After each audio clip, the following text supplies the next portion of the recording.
વાત કરીએ તો અનેક મહત્વના સમાચાર મળી રહ્યા છે। નજર કરીએ મહત્વના સમાચાર પર। નવરાત્રીમાં ખેલૈયાઓને લઈને માઠા સમાચાર સામે આવી રહ્યા છે।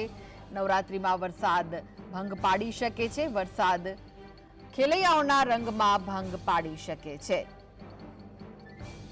તો હવામાન વિભાગ દ્વારા આગાહી કરાઈ છે। નવરાત્રીમાં કેટલાક દિવસોમાં ભારે વરસાદની સંભાવના વ્યક્ત કરાઈ છે।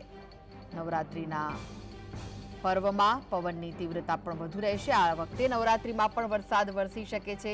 વરસાદનું વિઘ્ન ખેલૈયાઓને નડી શકે છે। હવામાન વિભાગ દ્વારા સંભાવના વ્યક્ત કરાઈ છે વરસાદની। નવરાત્રીમાં પવનની ગતિ પણ વધુ રહેવાની શક્યતા છે। તો 3 ઓક્ટોબરથી નવરાત્રીનો પ્રારંભ થવા જઈ રહ્યો છે, ત્યારે નવરાત્રીમાં વરસાદ ભંગ પાડી શકે છે। 3 ઓક્ટોબરે દરિયામાં એક સિસ્ટમ સક્રિય થશે। નવરાત્રીના પાછલા દિવસોમાં વરસાદ પડે તેવી સંભાવના વ્યક્ત કરાઈ છે। દરિયાકાંઠાના વિસ્તારોમાં ભારે પવન ફૂંકાઈ શકે છે। અંદાજિત 10 થી 14 ઓક્ટોબર વચ્ચે વાવાઝોડાની પણ શક્યતાઓ વ્યક્ત કરાઈ છે। અમદાવાદ, સાબરકાંઠા, અરવલ્લી સહિતના ભાગોમાં વરસાદ પડી શકે છે।